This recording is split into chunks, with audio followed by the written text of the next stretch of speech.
Haleluya, haleluya, puji Tuhan, shalom, selamat malam. Kita mengucap syukur kepada Tuhan kalau masih ada napas hidup dan kita bisa melakukan kegiatan di sepanjang hari ini. Dan ini malam kita akan mendengar firman Allah. Mari kita satu dalam doa, kita berdoa. Bapa Surgawi, terima kasih atas waktu yang Engkau beri bagi kami. Kami rindu untuk belajar tentang firman-Mu, sehingga dalam perjalanan hidup masing-masing umat Allah semakin tertata menurut kehendak Tuhan. Siapakah kami Tuhan? Kami bisa untuk melakukan firman semua karena Tuhan. Kiranya urapan baru mengalir untuk kami semua, dan Engkau sendiri yang memberitahu apa yang menjadi maksud. Dalam nama Yesus kami terima firman. Haleluya, haleluya, amin. Saudara, mari kita membuka kebenaran firman Allah yang kita ambil dari dalam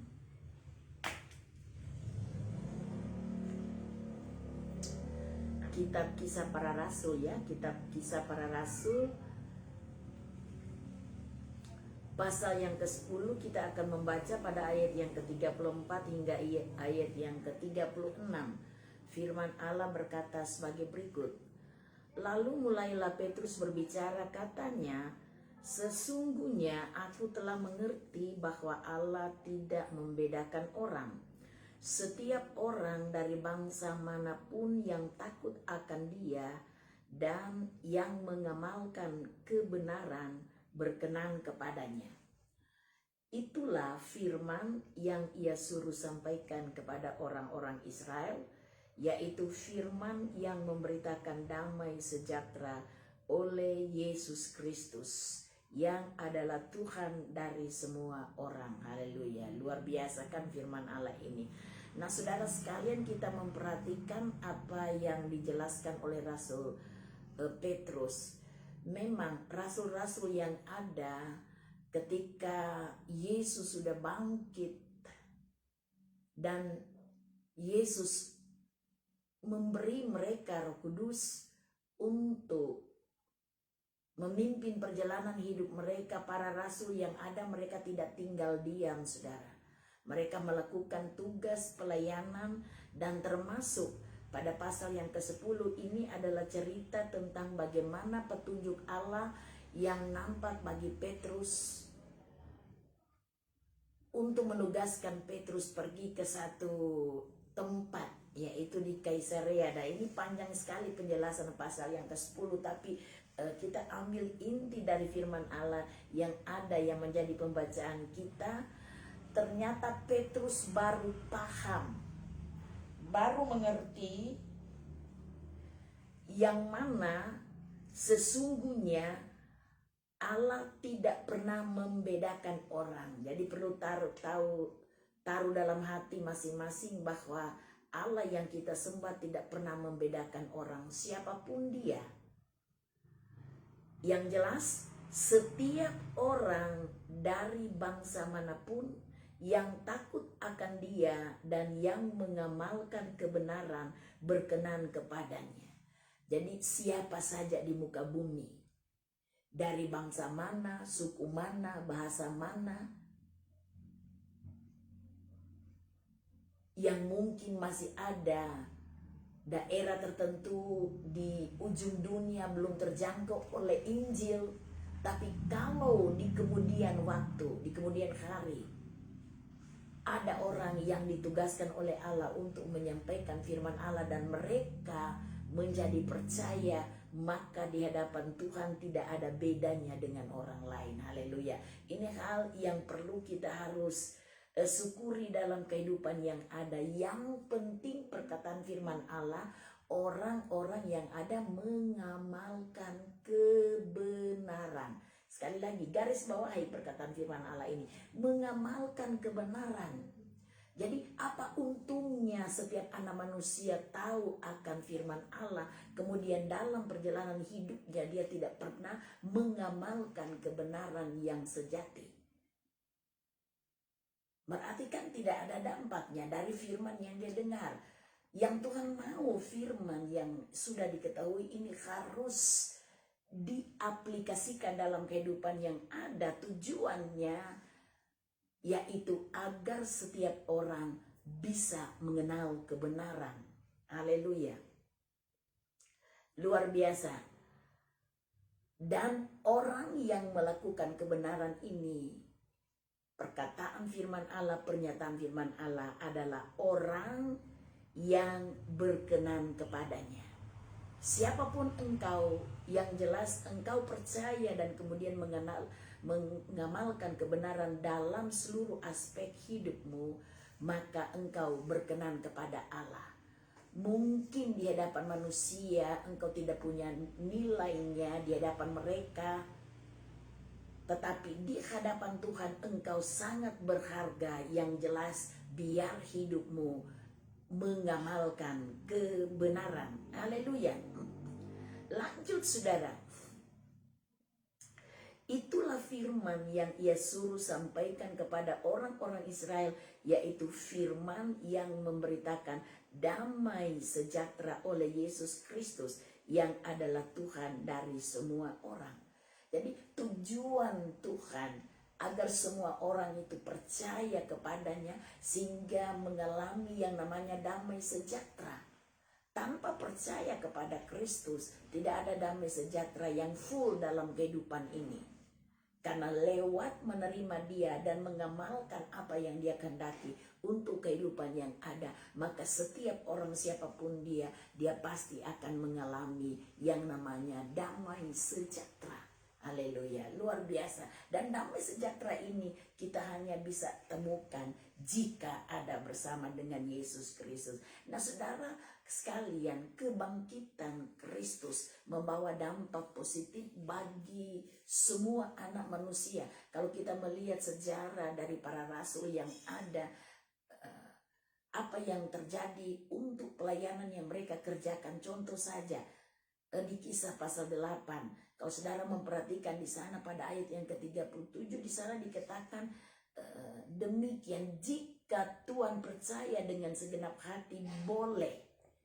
Maka jawab dari orang yang ada, aku percaya bahwa Yesus Kristus adalah anak Allah. Ini sida-sida dari Ethiopia. Karena memang dia tidak tahu firman Allah dari kitab Yesaya yang dia baca. Kemudian Roh Kudus mengutus Filipus untuk mengikuti orang yang ada, dan dia sementara mendengar orang ini ada di kereta membaca kitab yang ada. Lalu Filipus tanya, mengertikah Tuhan dengan apa yang Tuhan baca? Maka dia katakan, dia bertanya, tentang siapakah perkataan yang ada? Apakah tentang dirinya sendiri atau tentang orang lain? Dan Filipus menjelaskan tentang hal itu. Maka kata dari sida-sida yang ada, itu ada air. Aku percaya dengan segenap hati. Kata Filipus, boleh kalau engkau percaya dengan segenap hati. Maka dia katakan, aku percaya bahwa Yesus adalah anak Allah. Nah, ini sasaran tujuan Tuhan, agar semua orang, setiap orang dari suku bangsa manapun yang ada di muka bumi yang benar-benar percaya tentang Yesus Kristus sebagai anak Allah dan dia adalah juru selamat, maka dia menerima keselamatan darinya. Haleluya.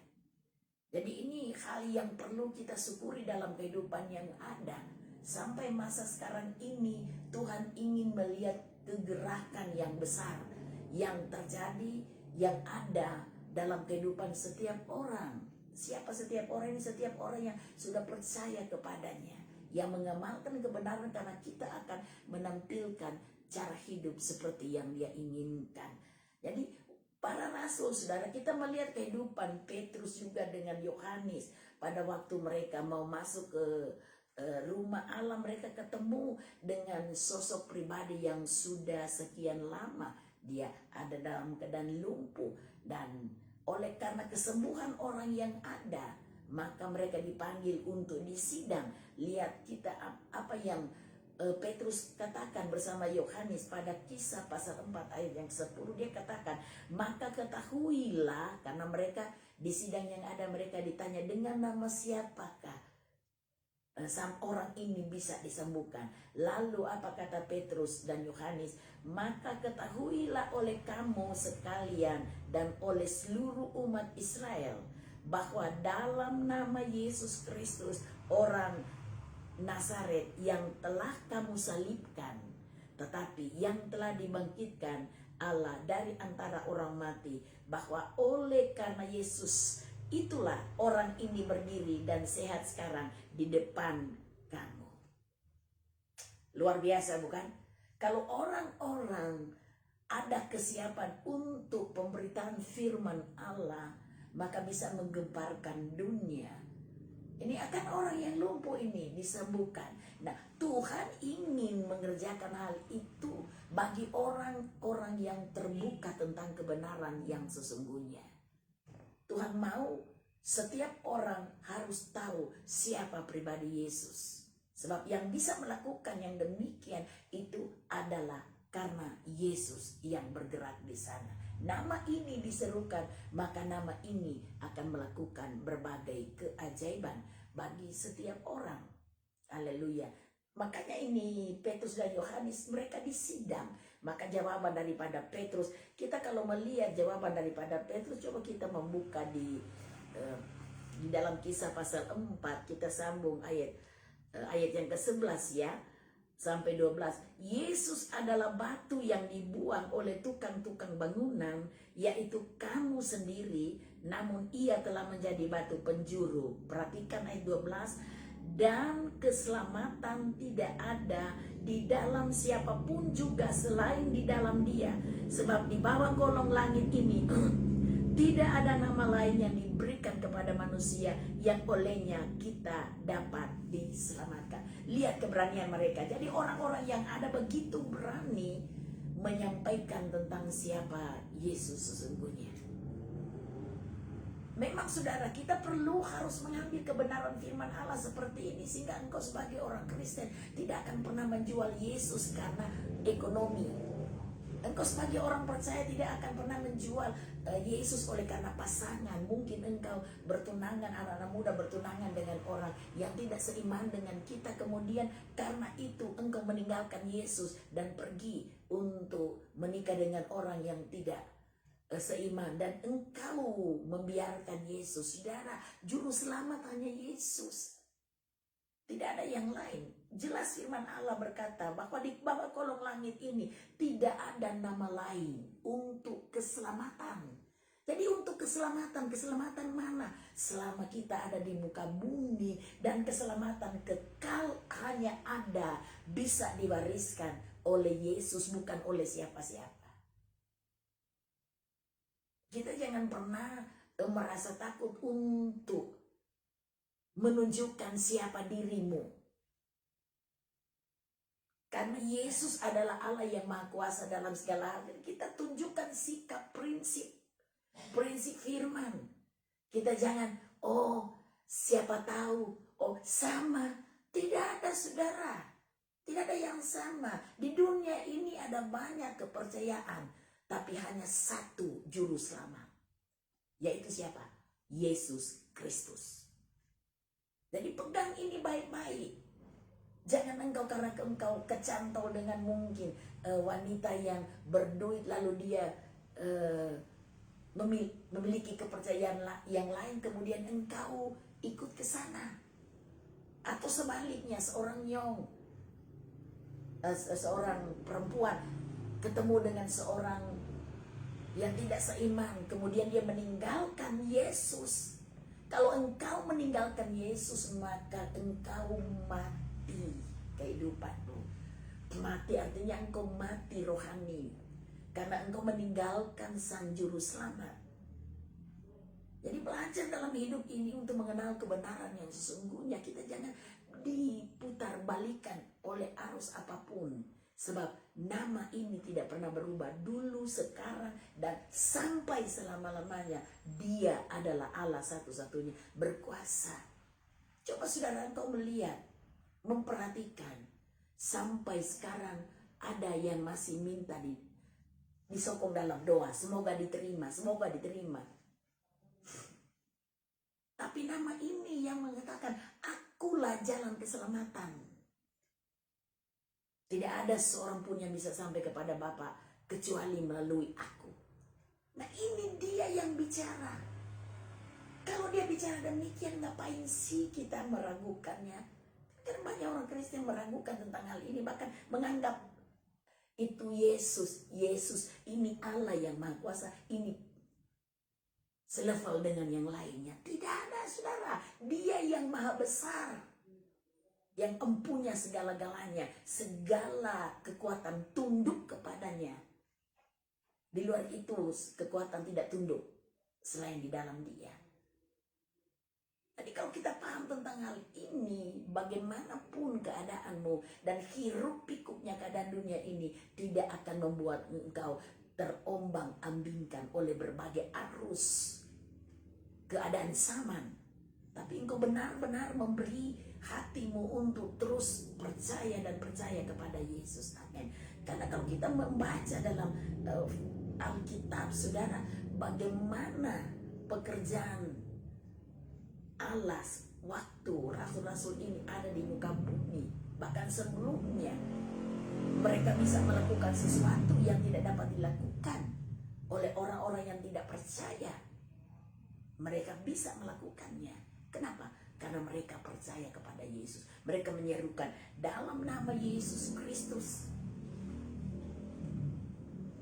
Amin, saudara. Haleluya. Kita pun melihat dalam cerita tentang Eneas yang sudah sekian lama dia ada dalam keadaan yang lumpuh, terus berbaring, saudara. Saudara baca dalam Kisah pasal 9 ayat 34. Lalu Petrus ada di sana dan dia berkata kepada Eneas, Eneas, Yesus Kristus menyembuhkan engkau. Bangunlah dan bereskanlah tempat tidurmu. Dan seketika itu juga bangunlah orang itu dan membereskan tempat tidurnya. Siapa yang melakukan itu? Nama ini, saudara. Jadi hargai, hormati, punya keseganan kepadanya. Sama seperti perkataan daripada Isa, Allah yang disegani. Berarti ada rasa hormat, ada peritunduk, ada ketakutan kepadanya. Nah, kalau engkau punya sikap demikian, saudara, bagaimanapun keadaan dunia ini tidak akan membuat engkau terbawa arus. Tapi engkau punya komitmen yang kuat, terus dan tetap mempercayai Dia dalam segala hal. Kemudian Petrus ini menyembuhkan Eneas itu, peristiwanya terjadi di Lida. Kemudian di Yope, seorang perempuan, dia tukang jahit, Dorcas namanya, dalam bahasa Ibrani Tabita. Mereka mendengar, orang-orang yang ada mendengar yang mana Petrus ada di Lida. Mereka pergi mengutus untuk memanggil Petrus. Setelah Petrus datang, mereka membawa Petrus ada di ruangan di mana ini Dorcas ini dilepaskan karena memang sudah mayat, saudara. Tapi waktu Petrus sampai di situ, dia menyuruh semua orang keluar dan dia berdoa, dia berlutut. Apa yang dia katakan? Tabita, bangkitlah. Kemudian Tabita langsung buka mata dan dia langsung duduk. Dan Petrus mengangkat tangannya. Ini orang sudah mati, saudara. Jadi tidak ada sesuatu yang sukar dalam hidup ini kalau engkau benar-benar percaya kepada Yesus. Karena kebangkitannya mengalahkan berbagai hal yang ada di muka bumi yang tidak dapat ditaklukkan oleh anak manusia, kecuali oleh Yesus Kristus. Kalau engkau ada bersama dengan Yesus, maka semua bentuk keadaanmu akan bisa ditaklukkan dengan nama ini. Tadi, saudara, ada orang datang berdoa. Ibu berdoakan kita vertigon, ibu. Serta berdoa, terbilang, aduh, berur jabalia HP tidur. Nah itu pengaruh balia HP waktu tidur. Sekalipun suka santai, tapi jangan seperti itu. Ini penyakit ada cari sendiri. Kan coba saudara, engkau dengan apa kemudian tiduran. Bagaimana keadaanmu ketika engkau bangun? Engkau akan rasa lain itu. Makanya kan dilarang, oleh medis dilarang untuk nonton dengan cara demikian. Kata ibu vertigo, kita tolong akan berdoa. Ya mari berdoa dan berhenti untuk lihat HP, untuk nonton di HP dalam keadaan tidur. Ya Tuhan Maha Penyembuh. Tapi kalau sengaja sudah tahu, makanya Tuhan biarkan untuk rasa pusing, rasa tidak berdaya karena melakukan satu kesalahan. Nah, ada juga yang nelpon minta bantu dalam doa, ya tetap dalam kondisi sakit, saudara. Nah, kita dalam hidup ini, bagaimanapun keadaanmu, seperti apapun situasimu, yang jelas jangan abaikan nama ini. Hargai nama ini, karena nama ini bila diserukan dalam hidupmu, nama ini akan melakukan, dia bergerak untuk mengerjakan sesuatu untuk kehidupanmu. Amin. Karena kuasa kebangkitan mengalahkan berbagai hal, saudara, bukan hanya di satu hal. Semua hal akan tunduk kepadanya. Jadi kita benar-benar harus untuk lebih memposisikan cara hidup untuk menghargai dia dan mengaplikasikan kebenaran dalam hidup yang ada. Amin. Sebab hanya kebenaran Allah yang memungkinkan setiap orang itu benar dinilai olehnya, berkenan kepadanya. Bagaimana setiap orang menginginkan dan mengharapkan mujizat kalau dia tidak ada pada kebenaran. Sama dan kemarin dulu ada itu bapak saya katakan, Brur, biar 1000 kali Brur bilang Brur percaya kepada Tuhan Yesus, tapi Tuhan lihat cara hidup. Ada begitu banyak orang Kristen katakan percaya Yesus, tapi cara hidup tidak sesuai dengan apa yang Tuhan Yesus inginkan. Yang Tuhan inginkan adalah dia sudah mengalahkan segala sesuatu, tapi tunjukkan cara hidup untuk menghargai dia. Yaitu aplikasikan keberadaan yang sesungguhnya yang diharapkan oleh dia. Seperti apa kita mengerjakannya di muka bumi ini. Saya tegur, jangan hanya bilang percaya, tapi itu hidup dan perbaiki cara hidup sehingga memungkinkan kehidupan ini benar-benar ketika berseru dan memanggil nama Yesus, maka nama ini akan mengerjakan sesuatu. Karena hanya dia yang bisa melakukan berbagai hal yang spektakuler, saudara, yang tidak bisa dikerjakan oleh apapun. Kalau dari hal yang lain, saudara, mungkin ada yang seperti itu. Ya, itu hanya untuk sementara waktu. Tapi kalau pertolongan dari Tuhan, itu paten, sempurna, saudara. Iblis bisa menolong orang. Tapi dengar, pengakuan iblis kepada saya, saudara, waktu saya bikin pelepasan. Saya ingat waktu bikin pelepasan di Bitung, saudara, 3 jam pelepasan. Karena orang dirasuk setan, dia sudah 12 tahun dia dirasuk setan. 3 jam, ada 3 permintaan. 1 permintaan, saya injak dia. Kalau dia keluar darah, berarti setan keluar. Kedua, saya gunakan itu minyak. Ada seorang ibu yang pernah datang berdoa, dia bawa minyak. Dia cari tahu itu minyak itu apa, minyak butul atau minyak apa. Nah, dia suruh gosok minyak itu. Tapi minyak itu saya tahan di tempat saya karena waktu saya berdoa itu ibu itu tanya, saya berdoa itu bukan minyak urapan, tapi itu minyak dari setan yang menggunakannya. Ada orang yang memberikan kepadanya. Dia bilang, Tuhan, ada panggil saya, Tuhan, ada itu minyak itu, ada itu orang datang sini, ada bawa minyak. Tuhan ambil itu minyak, gosok ke kita. Kita mau keluar. Kemudian saya tanya, Tuhan, mau gosok itu minyak. Sedangkan kita tahu bukan minyak urapan itu. Saya katakan, diam setan, itu bukan minyak urapan. Kemudian dia terkeke-keke, saudara, tertawa lebar sekali, saudara. Dia Tuhan tidak tahu. Aku mengelabui banyak orang dengan minyak itu. Dia beritahu contohnya. Contoh, misalnya orang sakitnya di lutut. Dia tunjuk di lutut, digosok dengan minyak itu. Lutut itu sembuh. Tapi kemudian Tuhan, berapa bulan kemudian penyakit itu pindah di pinggang. Gosok lagi Tuhan, sembuh.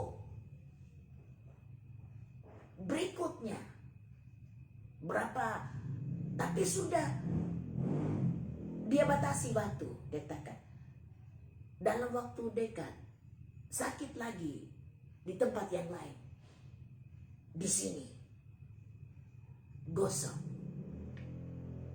sembuh.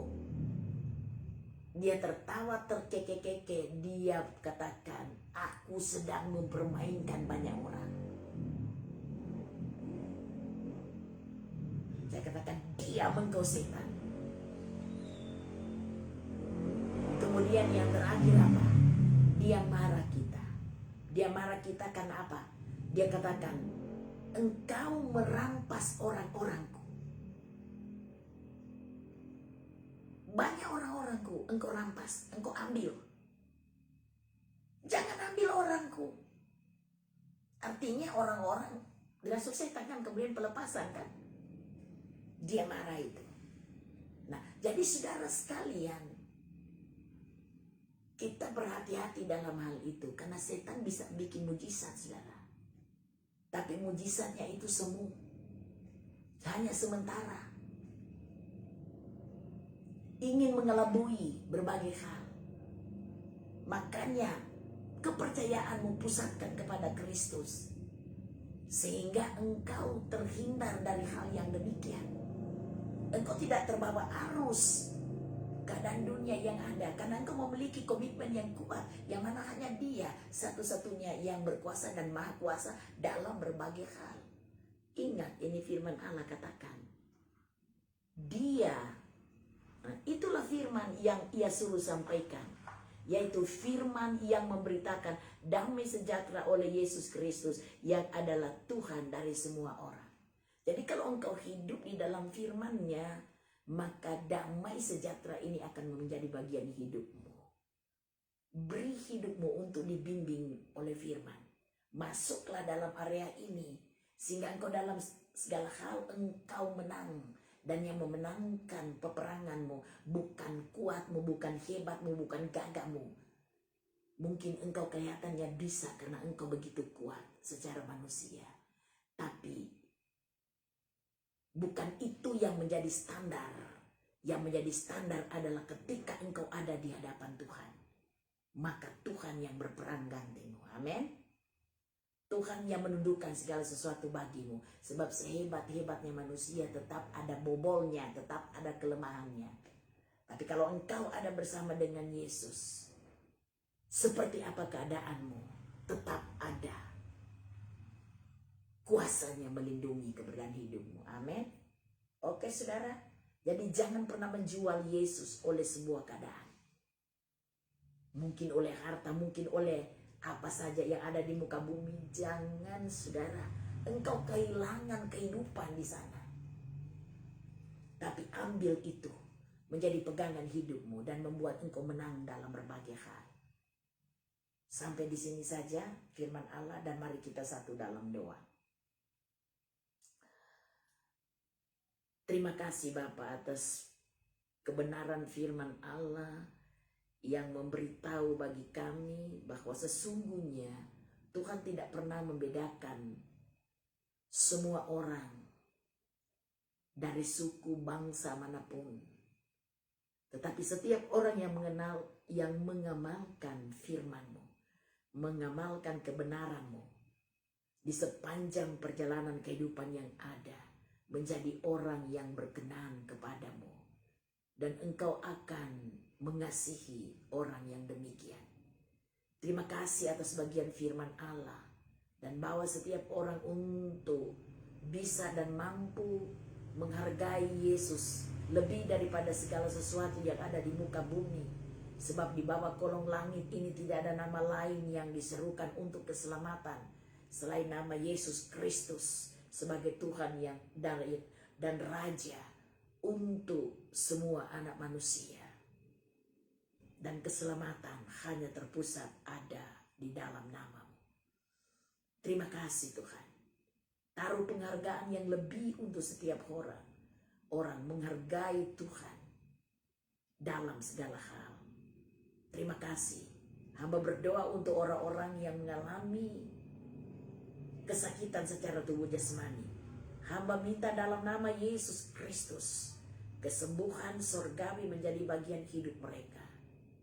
Dan Engkau menjamah organ tubuh mana yang terganggu, dinormalkan oleh Tuhan. Begitupun setiap orang yang mengalami kesulitan hidup dalam hal apapun itu. Kesulitan dalam rumah tangga, kesulitan dalam perekonomian, kesulitan dalam membuka Tuhan Yesus bisnis, kesulitan dalam mencari pekerjaan, kesulitan dalam mengerjakan tugas di sehari-hari. Hamba minta dalam nama Yesus Kristus Engkau di sana melakukan sesuatu untuk mereka. Dan setiap orang yang mengandalkan Tuhan, Engkau pasti melakukan sesuatu untuk mereka. Engkau yang menolong mereka. Dan Engkau yang melakukan keajaiban bagi mereka. Terima kasih Tuhan. Terima kasih Yesus, terima kasih Roh Kudus. Apapun yang menjadi harapan setiap umat Allah. Dan seperti apa keadaan mereka, hamba minta dalam nama Yesus Kristus, Engkau yang turun tangan melakukan pertolongan-Mu.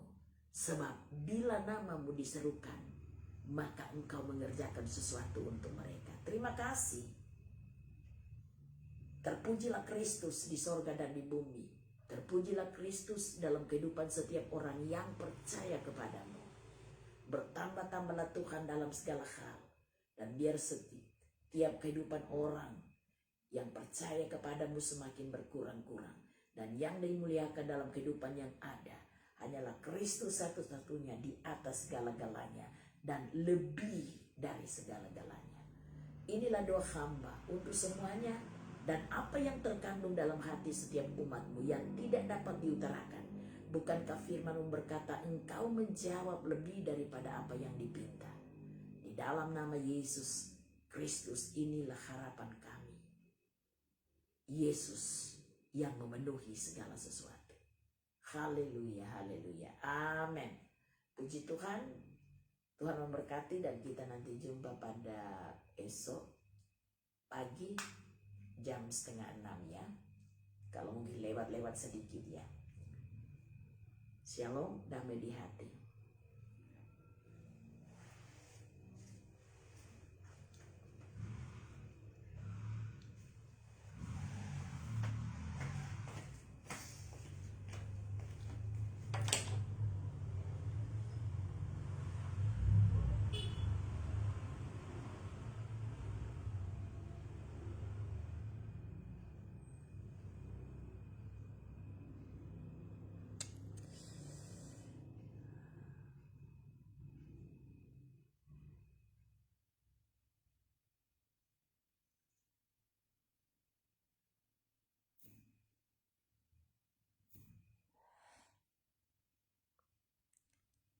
Hmm.